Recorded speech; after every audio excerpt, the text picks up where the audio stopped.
our next guest surely agrees with me. Is Dr. Wallace J. Nicholls. He's a scientist, a writer, a community organizer. You may have read his books. You may have seen his TED Talks. You may have heard of Adalita, which isn't it is an Australian band, but that's not who we're talking about. And it isn't a song from South America either. But Adalita was the first sea turtle tagged and tracked along the bottom of the ocean by Jay. There we have Jay. Perfect. I can see you. Welcome. So the theme that connected all of these things are perfectly explained by his new book called Blue Mind, The Surprising Science That Shows How Being Near, In, On, or Underwater can make you happier, healthier, more connected, and better at what you do. I agree 100%. I love being by the sea. And I just want to quickly introduce next to me as well, Tanya, who you'll get to see more of tomorrow. She'll be facilitating this session with Jay. So welcome as well, Tanya, to the stage. So over to you two. Thanks, Michael, and thanks, everyone. You've given a lovely introduction to Jay. Just want to point out that if you want to follow or support Jay, he has a Patreon page, which you can find on his website, wallacejnicholls.org, I believe. And also, he's generously giving his time to this event, so we're very grateful. And one of the ideas that we had in how we could further support you was perhaps translating your book into Croatian, and as you have around the world, having it available in hotel rooms. So what we're covering in this session is well-being and productivity as it relates to digital nomads.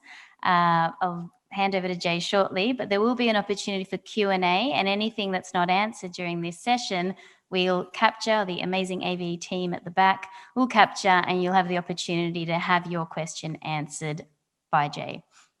Over to you. Nice to see everyone. I've been following along this morning so far, and the way I hope we do this session here is a little back and forth between Tanya and myself, and then really get into the Q&A. And I think probably the best way to start to begin to explain Blue Mind is kind of, just the way you introduced it. It's very familiar. It's almost painfully obvious that when the sky is right, when the wind is right, and when the sea is right, you feel good. Some people would say they feel very good, and some people would say they feel at their best in those moments. And it's not a new thing by any means. In fact, it's ancient. This is an ancient idea that you will find described extremely well in all sacred texts across all traditions all over the world. So it's a very, very familiar ancient idea. But what we've done with our work on Blue Mind is bring the latest, greatest neuropsychology research to bear on this conversation. Partly because I think we've hit I've got a very large dog named George. If you might be able to hear him barking in the background, I apologize if he continues to do that. He wants to go for a swim in the ocean, I think. Reason why I think we need to do this with such a universal, obvious idea, why we need the science and why we need to communicate it, is because we're literally living in a peak red mind moment in society here on Earth for humanity. The American Psychological Association, at least for the US, has identified this past year as among the highest, if not the highest, level of anxiety and stress, leading to breakdown and burnout. I refer to that as red mind, leading into gray mind.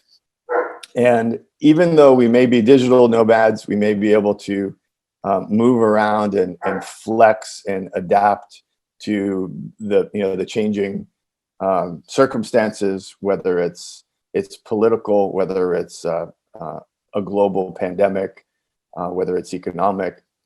We still carry this level of red mind that's brought to us partly through technology and this very high level of connection. So I'm not going to spend much time, hopefully we won't spend much time talking about red mind and gray mind, but suffice it to say, it is a global problem. of people experiencing unmanageable levels of anxiety and stress, leading to burnout, workplace burnout, but just lifestyle burnout.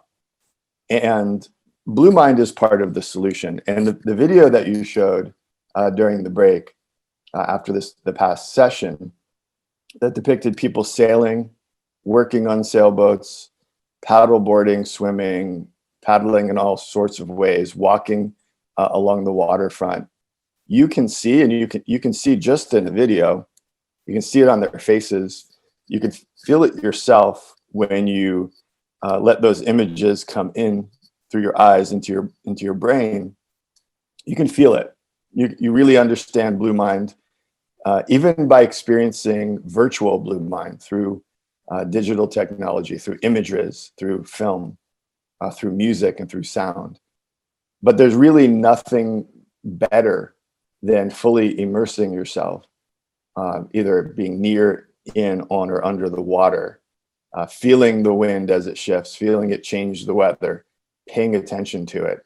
And even if it's a 15-minute break during the course of your work day, if you have the opportunity to enjoy that break outside by some water, and I think Croatia is uniquely blessed to have a lot of opportunities to do that, among other regions of the world, of course. That's the best way. Science is clear. That's the best way to hit the reset button, improve your focus, boost your creativity, and even boost your ability to collaborate simply by getting up, moving around, going outside, and spending time near, in, on, or underwater. So the idea of Blue Mind essentially is that we are experiencing way too much red mind in our lives that's leading to gray mind. We need an escape from that. We need a reset. And the waters around us, wherever we are, but especially in places like Croatia, are the best way. It's the best medicine that's available to us. So that's all I'm going to say for now as an introduction. But I want to jump into some of the questions and themes that we've had a chance to pre-discuss in our conversations. I love all that.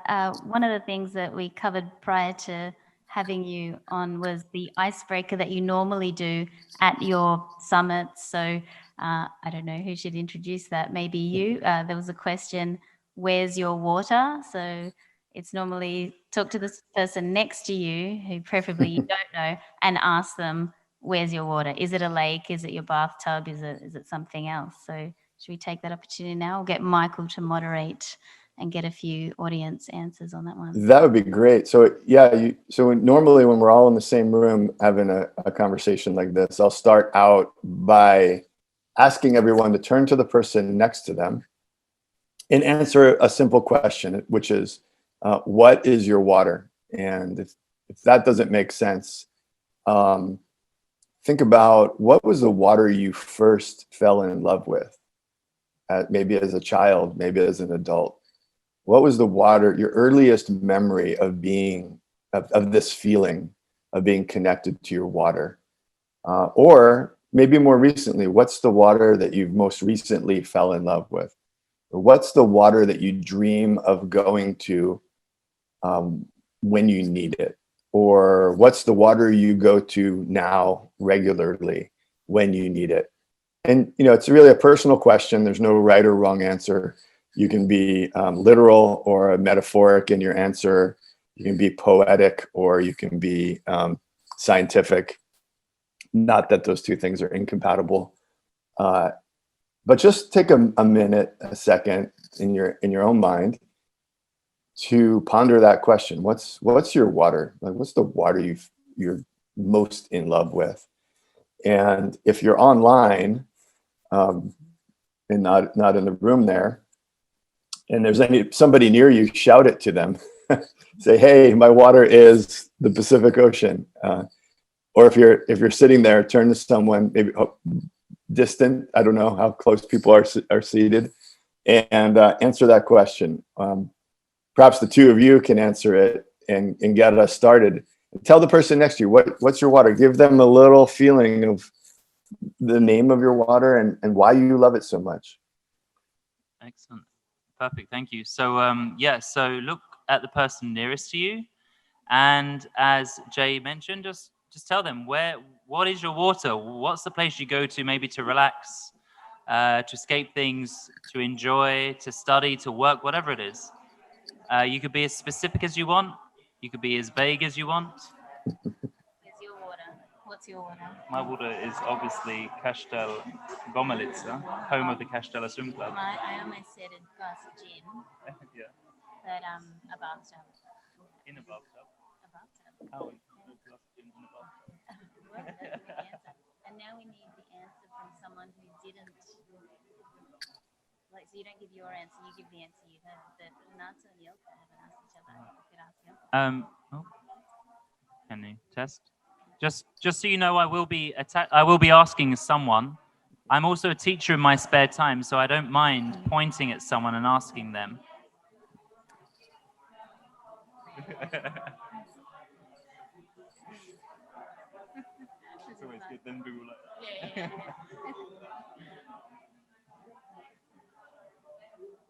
And yeah, in Zoom, great. I see chat going on. Okay. Perfect. Oh, brilliant. Yes, here we go. Tougher, yeah. Good stuff.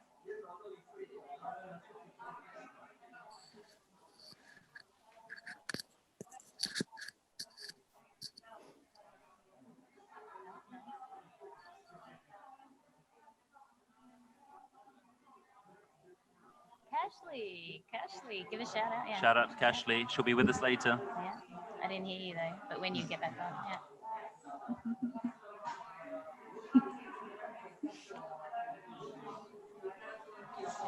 Oh, nice.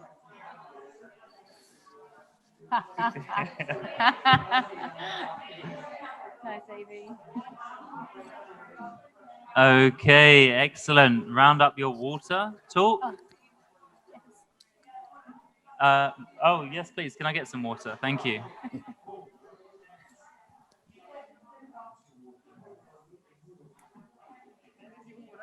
Thank you very much. Excellent. Well, there's definitely conversation going on. Hopefully, it's all water related. Yes. And I'm going to ask, do we have some people next door as well? Maybe we can get one of them involved. But until we get them involved, I'm going to ask, I can't really see anyone too well, but let's go for, you're in my line of sight, black mask, one behind you. Where's your water? Can we get a microphone to the lady, please? Here it comes. Here comes that Paula's there. Hi, everybody. I'm Canadian. I live in Dubrovnik. And so actually, I was just saying to my partner over here that one of my places where I go to, using the word reset, because I'm usually very busy in the season, and I need to just go and completely chill out. And I said actually recently, and all my friends here know, if I'm not answering my phone, they say, oh, Alex is on her rocks. And that's a place by the sea, about 20 minutes walk out of Dubrovnik, where I can go and be completely disconnected from everything. And literally probably one of the only places I can sleep during the day. For some reason, I sleep there. And I just stare at the sky and at the sea, and that's my water. Don't promote it too much, otherwise everyone's going to go there. Be careful. No, I'm joking.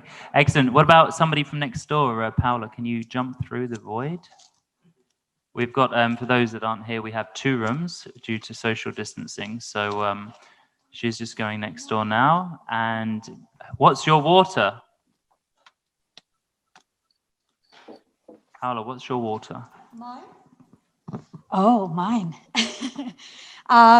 I live in a split currently, and the facility to get access literally to the water so easily is just amazing. I'm coming from Chile, South America, and I do have access to the water, but the Pacific Ocean is not that Pacific. So finding waters like you guys have here in Dalmatia is just insane, I have to say. So that is literally my water nowadays on this amazing stage of my life where I feel like my waters are getting calmer. So yeah, that is my personal experience, yes. And finally, Renato, you showed us lots of pictures of water. What is your water? Which one? in front of my house. I like water island Lopud, and there is a beautiful beach called Shunj, and definitely this is the amazing place near Dubrovnik, maybe 40 minutes, but normal boat. Okay, perfect, thank you. And Tanya, what's your water? The bathtub. That's not what you told me when we were Oh discussing. yeah, I did say gin, but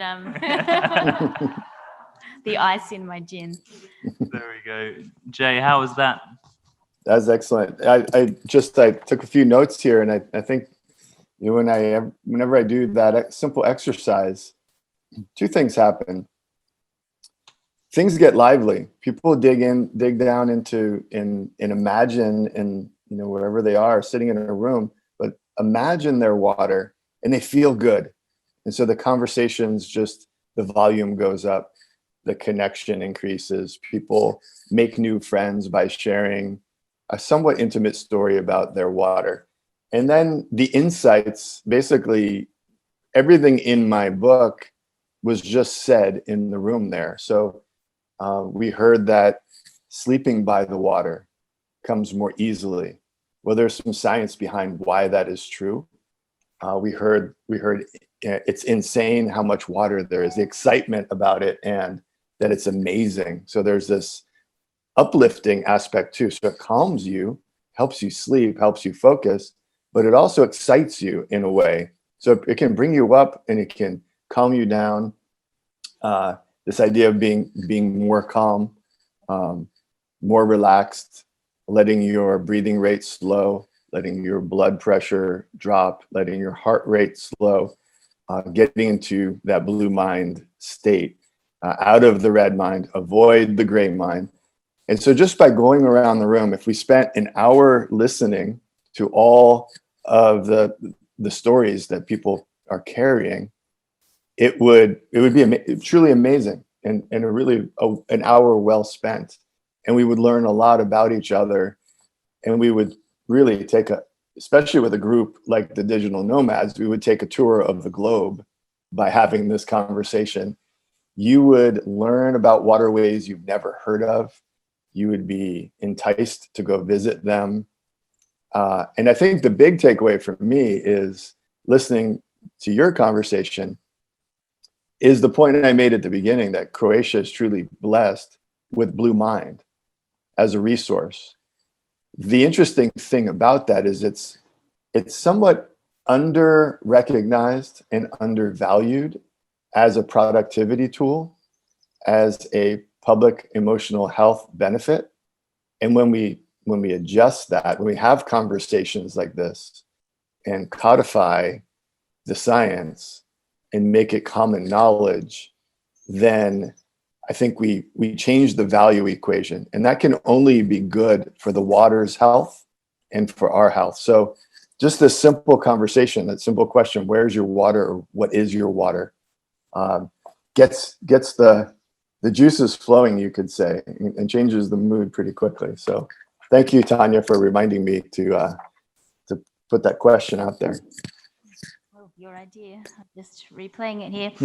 Speaking of the wellness, well-being factor, we talked about productivity and well-being in our chat, and I'm, as my accent will give away, from Australia. People often ask why I've come here. I did not live on the water in Australia. I have a Croatian ancestry, so that's made coming here easier, but the digital nomad visa is going to make it easier for people who don't have that heritage.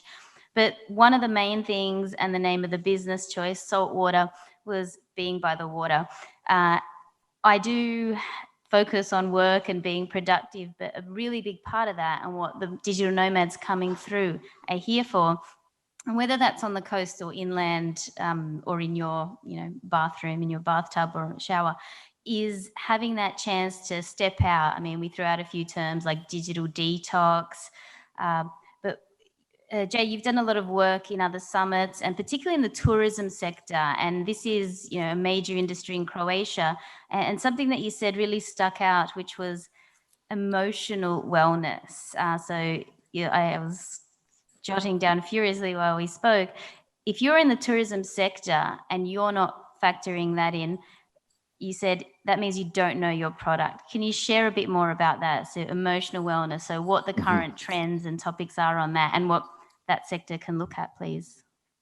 Yeah, so the idea of emotional wellness, goes hand in hand with physical wellness, and which is what we're mostly talking about in the wellness community. When if you identify with the wellness sector and you attend the events or read the literature, the focus is largely on diet, activity, exercise, somewhat on sort of relaxation techniques. But increasingly, what we're seeing is that people are bringing emotional unwellness when they go on vacation or take a break.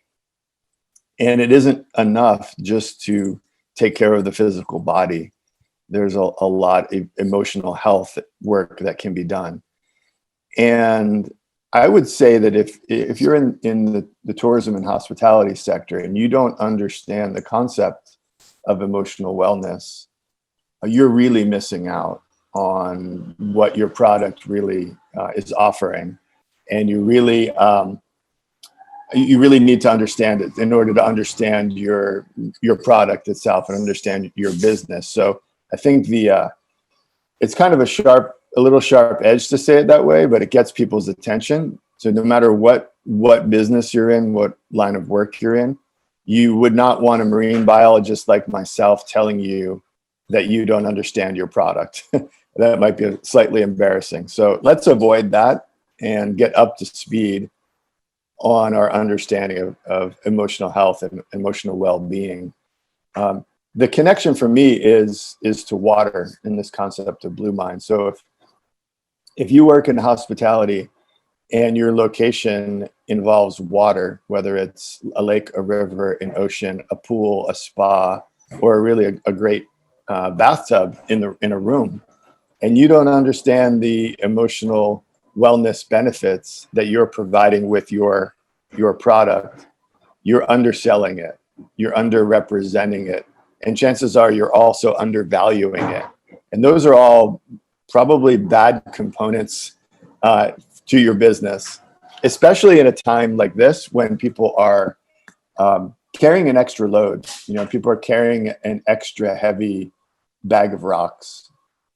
We can assume that everybody we know, including ourselves, that bag of rocks that we carry around the world, carry with us, this year got heavier.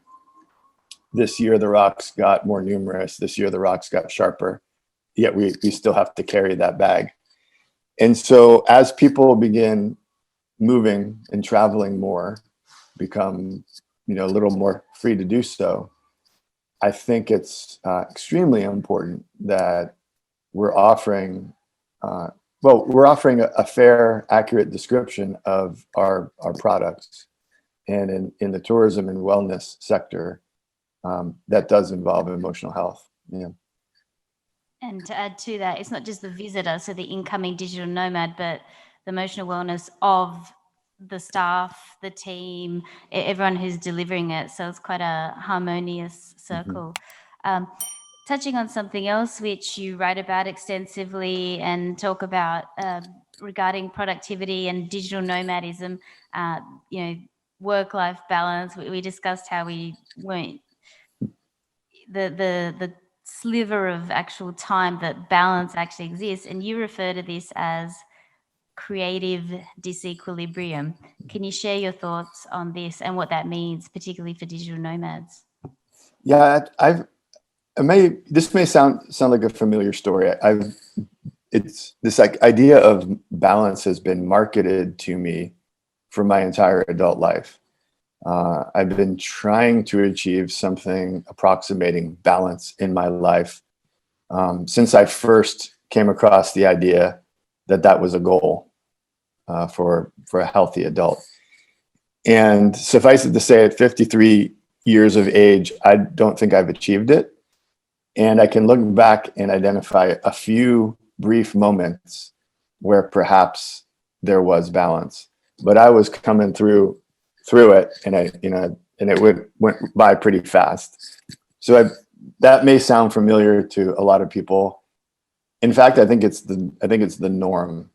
And I don't think it's completely because we're living in red mind. I think it's partly because living in balance is a mythology and could be just impossible, making it a really great marketing term because you will never achieve it. Marketers love stuff like that. Seems appealing, but you'll never get there. So we can sell you balanced magazine, balanced vacations, balanced protein bars. If it comes, maybe balance is going to be sold in a pill really soon. So you get balanced pills.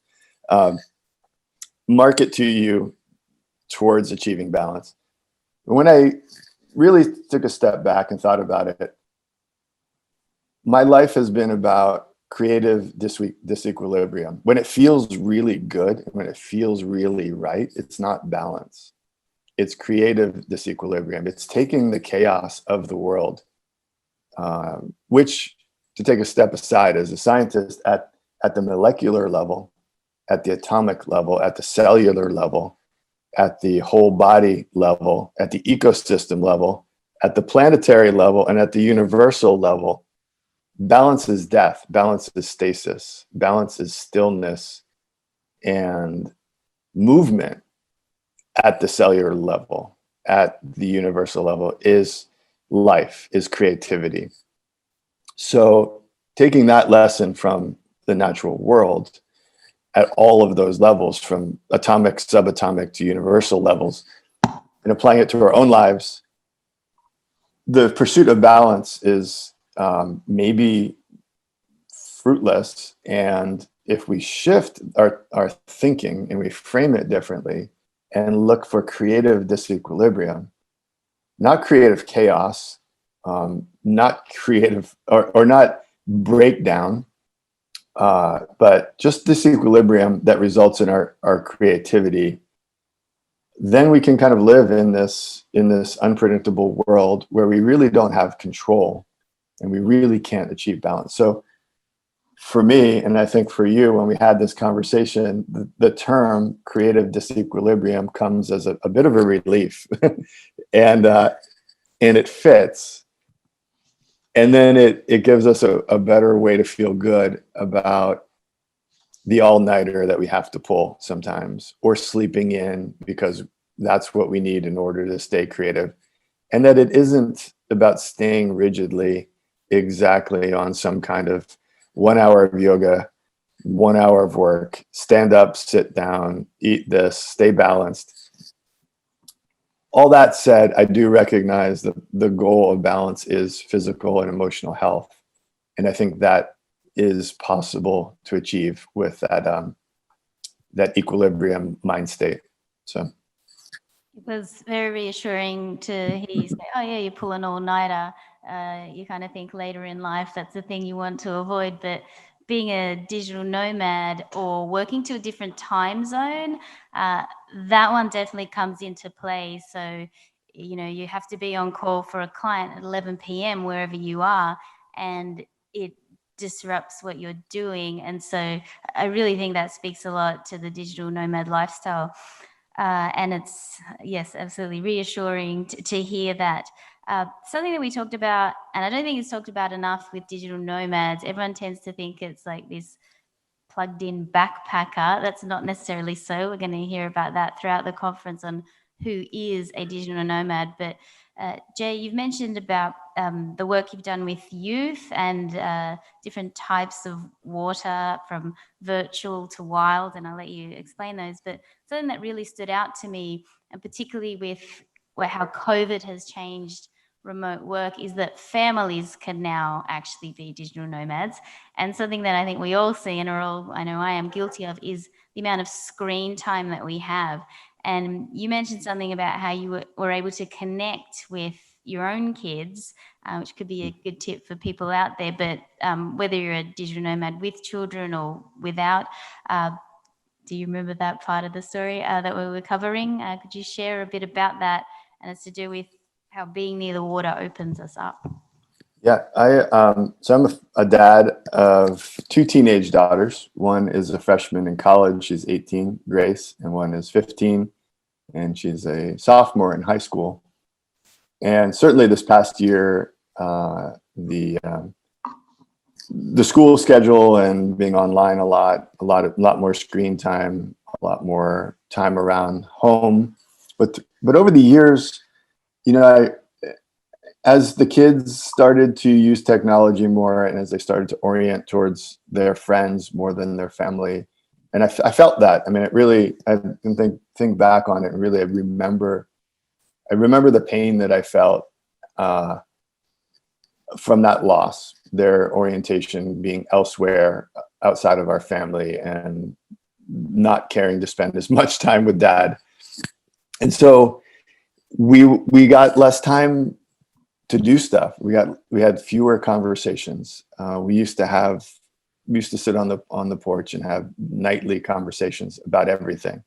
And then that started to fade away. And they got to the point where I'd say, how was your day? And they'd say, fine. I say, what did you do? And they'd say, nothing. And that was every day. And I knew that wasn't true. But we adopted a new ritual, which was where we got into, it's very cliche California. We got into this big redwood hot tub that we had on the deck. And it was just a unmovable ritual in the evening, usually. And no devices, no phones, no technology, no music, just the stars and the water and each other. And the conversations hit a peak level of goodness.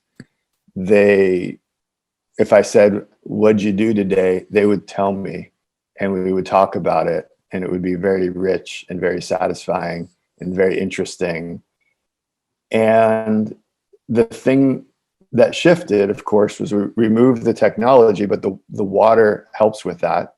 So your technology doesn't generally like the water. So it's a lot easier to say, hey, leave your phone inside. You don't want it to get wet. So that's helpful.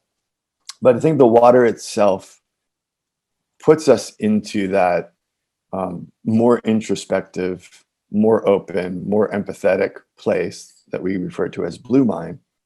And it facilitates better conversations, or at least a certain kind of conversation.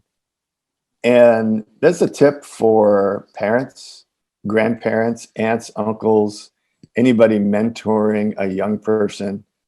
And you don't need a redwood hot tub, of course. It can be a bench by the sea. It can be a boat. It can be a swimming pool. It can be a walk along a waterfront on a boardwalk. And I know your communities there in Croatia have many wonderful places to practice that, all of those things. But I think the key is to prioritize it. Not going back to the story with my kids, we made it a nightly ritual. You can make those rocks where you go to take a nap a daily or weekly ritual where everyone knows you're not answering your phone. Those are also great places to hold important meetings. If you have a really important conversation that you want to dig a little deeper into, go to the rocks by the water and try it there. That said, there are other kinds of conversations where you may want 4 walls, a door that closes, a soundproof container, a low ceiling, and that kind of focus. Totally up to you to play with that environmental factor as it relates to your own cognitive ability, your own creativity, and your own social connections. But recognize it as a tool. It's a very powerful tool in all of those regards, and play with it in your own career, in your own lifestyle, and with your own family and friends. I would say that's my number one and maybe only parenting tip that I will ever offer is spend more time near, in, on, and underwater with the kids. And I'll throw music in there too. Water and music would be the two things. Yeah. Thank you for that. And actually, our venue here and free co-working next week is right on the water. So I've seen everyone as they walk down over the last few days just step out to the wall and just be basically at the doorstep of the Adriatic Sea, even on the stormy days or the beautiful calm days. So adding that in, whether it's with your kids, with clients, on a Zoom call. Actually, I do remember the first Zoom call with the Deputy Mayor and Director of Tourism. I was at our beach office, and I actually thought, oh, should I be in the office? Like, is this unprofessional? And I thought, no, you know what? Like, we're talking about digital nomads. Here I am. And I think my backdrop was better than a white wall. So, try it, especially with the great internet in Croatia, which we've just all heard about. There are so many topics. One of the ones particularly related to digital nomads, it's a bit out there, but it's not something I actually ask digital nomads, but I hear about it, is dating. So we talked about intimacy and being near the water. This city as well, it's got a romance to it. Did you want to riff on that a bit, Jay, on how, the cliche loves long walks along the beach? I mean, it's the classic from a personal ad, but with digital nomads now and forming bonds, whether that is romantic or even just friendships, as even Jessica mentioned, you're going to a new city where not only are you not familiar with the place, you don't know anyone necessarily, especially if it's solo. I can see someone right here who came here on her own, and she's not alone anymore. So what would you perhaps give as a tip, or what have you found in your work, your life work, about that aspect? Because everyone is trying to meet someone if they are on their own. So how does being a digital nomad and water work with that? Yeah, I would say that on the subject of romance, intimacy, connection, when you're kind of, playing off of the story with, the conversations with my kids, it's the same with, a lover or a sweetie or someone you want to be, maybe somebody you want to get to know better. Your conversations change when you're outside, moving and by the water. If you're just thinking specifically in terms of something like a date, or a time you want to just interact with someone and learn a lot, I don't think there's a better way to do it. It's actually very neutralizing in a way, as far as a safe, neutral ground to get to know someone, whether it's a job interview, there's somebody that you're interviewing, professionally, or it's a personal situation where you're getting to know someone. It is almost a cliche. Well, it is a cliche that honeymoons occur on beaches and that sunsets are romantic, and champagne dinner overlooking the beautiful water, a walk in the rain, and there are even whole movies built around the concept of romance in the rain. But it's true. So utilize that in your romantic life, and make it part of the way you approach getting to know people. Develop your own interest and deepen your skill set around the water, whether it's sailing or paddling or swimming, and it will lead you to a healthy group of people who also do those things. Not to say that every person that gets on a sailboat or goes paddling or swimming is extremely healthy all the time. They might be doing those things to get healthy, but there's a camaraderie, there's an activity level, there's an openness that occurs, and I think that's just a reminder to use Blue Mind as a tool, not only in your professional life but also in your personal life. And I can say for myself, my partner Dana, I proposed to her underwater. We had a honeymoon by the water, and if I am not going into too much information category here, I think both of our daughters were conceived by the water. So that might be just way over the line. But just to use my own life as a case study, and we return we return as often as possible to those places to celebrate milestones and bring our kids. So I see, just walking along the coast here, I see couples of all ages pull a little closer to each other when they get to the edge of the water. And they might be in their 80s, they might be sitting on a bench, and they might be teenagers. My daughter and her boyfriend almost never miss a sunset, and it's the sweetest thing. And I'm very happy to see them doing that. It's a very healthy aspect of their relationship. So it's not magic, it's neurochemistry. And the more you understand your own neurochemistry, the more magic there will be in your life. It's probably a good way to put it. Yeah. Thank you. And this is a great place to sunset or sunrise if you actually get up earlier or pull that all-nighter. I could rattle on, but I won't. I think we should open up the floor again with Michael's help. I don't know if you're getting questions in, if you want to go back to over to you, Michael. Perfect. Thank you. We do have one question already, which actually comes from Michelle Burleson. She says, Dr. Nicholls, I was wonderfully surprised to see you speaking here, a fellow Santa Cruzian. Many years ago, I worked with you, Celine and Fabien Cousteau, and School for World Oceans Day at the California Academy of Sciences. I spent 3 months off-season in Croatia last year and fell in love with the people and place. But the plastic pollution was absolutely disheartening, especially coming from surfing every day in the Monterey Bay. I would walk daily from Dubrovnik through Lapad, pulling plastic out of the water.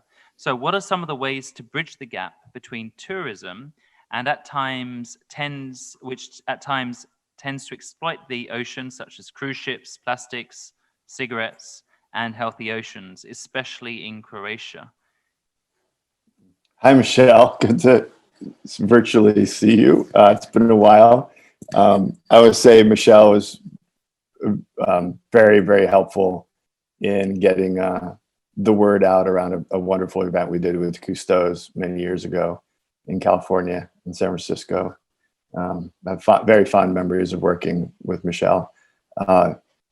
Fellow water lover, and that's a spot on question. So we talked about the value equation. When we properly value in all ways our waterways, our oceans, lakes, and rivers, then good things happen. When we properly value each other, fellow humans, good things happen. When we undervalue each other or we undervalue our waters, bad things happen, always. One of the bad things that happens when we undervalue water is we treat it as a trash can. We drop our garbage in it, we spill our waste in it, and we think it's going to just take care of it, and it doesn't. So part of the Blue Mind mission is to fix that value equation so that we properly value each other, we recognize the value in each other, and we recognize the value of our environment when it's healthy. We recognize the value of healthy coworkers, healthy colleagues, healthy friends, both physically and emotionally. And we recognize the full value of a healthy sea, a healthy lake, or a healthy river. And so that sounds pretty, high level, esoteric perhaps. But when you start to see the economic value and the emotional value in the waters adjacent to your community, and you understand it for yourself, you understand it for your neighbors, you understand it for your family, it influences the institutions. The institutions upgrade their value equation. Things like budgets and appropriations of funds to do things shift. Behavior shifts based on that value equation. So if you undervalue someone or you undervalue a body of water, your behavior follows that value equation naturally. That's why we have this concept in ourselves of value. So the things we value most, we take better care of. The things we value least, we throw in the bin and they go away and they get hauled off, or we just let them degrade. So that at a very fundamental level is how Blue Mind plays into the plastic pollution issue. When our leaders and decision makers understand that there's massive value lost when a waterway is polluted, someone like Michelle comes and says, this is great, but that makes me very sad. I'm not coming back. That is a big economic loss. It's a tremendous loss. And it's true on the beaches in Bali. It's true on the beaches of Mexico. It's true all around the world, here in California. So we really want to make sure that all of the ecological, the economic, and the emotional value of our waterways is intact, and that will shift the way we behave. Now, of course, that then leads to policy changes and behavioral changes. It may mean spending more money on cleanups or investing in the nonprofits who lead those efforts. And then we can go really easily down a rabbit hole of plastic pollution and solutions that we won't do right now, but I've spent 3 decades working on that particular set of issues. And there are solutions. The short answer is there are solutions. We can fix the material problem and the behavioral problem that leads to trashed beaches and waterways. But you need to do it. You need to prioritize it. And we do prioritize it when we see the value in doing so. In places where people don't see that value, either gained or lost, there isn't a prioritization of cleaning up the waterways. So that's kind of where I work on the issue, is fixing the value equation, because it is broken, and that's where Blue Line connects to it. But really great question from Michelle. Thank you for the question and that response. And just to add to that, the cities here, and we've heard from the Deputy Mayor on the changes they've made over the last 3 years. And something that we also touched on, and there's research into the long-termism, the new shift toward longer stays, and tourists who are just passing through for a day obviously don't invest as much into a place, whereas a question like that and an association, as Jan mentioned, can enable that community input and involvement to actually make those improvements rather than walking by and shrugging their shoulders. So it's very holistic and working together with the decision makers, the actual audience coming in, and the experts like yourself. I'll add one insight on so a local beach that Michelle is probably familiar with in Davenport, where I've lived here in California. We had a chronic problem of people coming for the weekend or the day, leaving a lot of trash, departing, and then locals and nonprofits coming in and doing beach cleanups. And that just is exhausting. You know, my kids have cleaned so many beaches in their, little kids cleaning beaches shouldn't really be a thing. A pet peeve of mine. Little kids shouldn't clean up beaches for the adults. That doesn't make sense. But that's what we were doing. And then I thought, what if we took a different approach? Rather than clean up after people, what if we discuss before it happens? And so we did an experiment. When people were coming to the beach, we positioned the volunteers kind of a priori. So they were greeters. And as people came to the beach down a trail, we had greeters who said, "Hi, welcome to the beach. We would like this to win the cleanest beach in California award. Here's a bag, and here's a blue marble in advance to say thank you for making this the cleanest beach in California." Simple, right? The cost was the cost of a cleanup bag and a glass marble. And at the end of the weekend, the beach had never been cleaner. And we didn't need kids to come in and volunteer to clean up the beach. People did it themselves, and they maybe even cleaned up more than their own trash. So just a little bit of psychology and a little bit of planning there. Now, on the scale of all of Croatia, that's a much bigger project. There's not one trail that you walk down, you hike down that gets you to Croatia. There's many ports of entry, thousands of ways in and out, by boat, by air, by road, by train. And so it would require a different strategy, but a strategy that sort of preemptively says, welcome, let's keep this place beautiful and make it more beautiful. And thank you for being part of that. Even before people even realize they're part of it, you thank them for doing their part. And just a different approach, and sort of bringing some psychology to our social change strategy. And that's going on around the world on lots of different issues, whether it's climate change or smoking or plastic pollution. So just to put that out there as part of the solution. Perfect. Thank you very much, Jay. I think we're going to wrap up there.